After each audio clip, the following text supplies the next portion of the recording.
Hey everybody, Drew McClellan here from Agency Management Institute. This week coming to you from Scottsdale, Arizona.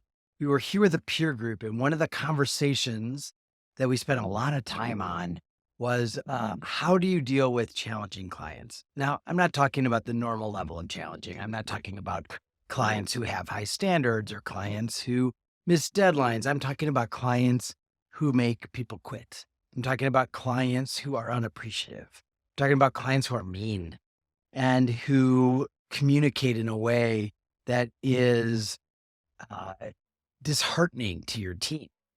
And oftentimes, when an agency has this kind of client, this is an easy problem to solve when the client is small. When the client is large, when they are a good share of your AGI, this is a problem. If letting this client go because of their behavior would mean that you have to let go of staff as well, you have to reduce the team because they're that important to the business in terms of money. Now, all of a sudden, there are complications.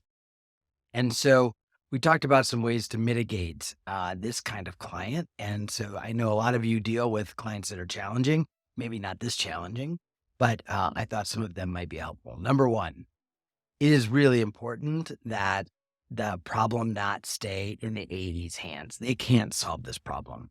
This is an owner problem. You are choosing to keep this client in your roster, probably because you're trying to save jobs. Maybe it's a marquee name. Maybe you're hoping this particular point of contact will move on. But for whatever reason, you are making a business decision to keep this sort of toxic relationship inside your agency. And you have to understand it is toxic and it's going to cost you people. It's going to cost you energy. It's going to cost you culture. But if for whatever reason you've decided, and I'm not saying I recommend that, but if for whatever reason you've decided to keep them, then you as the agency owner need to, number one, first go have a conversation with that client and talk to them about their behavior, about their language. Might be a tone issue.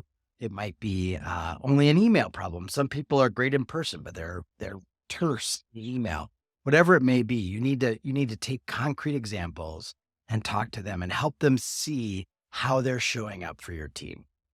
If that doesn't work, or it works for a week and then they're back to their old behavior, then you need to go to their boss and you need to ask for some help. So again, it's not tattling. It's not saying you're going to quit. You're just saying, look, we're having a hard time dealing with Drew.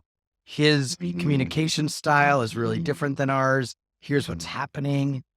Can you help me strategize ways that we can, make Drew happy? Because that's what we want to do. We're doing good work. We're hitting deadlines, but there are things that are happening that clearly he's not happy with. So help us figure out how to communicate in a way that makes him happy. But B, is there something we can do together as a team to learn how to communicate better together in a kinder, more gentle way? I will tell you this. Sooner or later, one of two things is going to happen. When you keep a toxic client in your roster, one of two things is going to happen. Either one, that client, you're just not going to be able to make them happy and they're going to fire you. Or number two, you're going to lose enough people and enough of the mojo in the office that you're going to end up firing them. So part of this is mitigating the risk or the damage until it gets resolved one way or the other. But part of this is also recognizing that this is not sustainable long-term and that you as the business owner need to step in and take control of the situation as best you can. And in some cases, you have to become the AE because you have to put yourself in between you and your people. Your people are wondering why you're letting them be put in this position, and you need to talk to them frankly and candidly and with data about why you're doing it. Look, if we fire Drew, 3 people have to lose their job, or this has to happen, or this has to happen.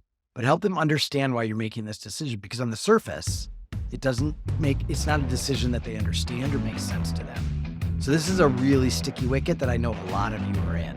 So hopefully that was helpful. All right. I'll see you next week.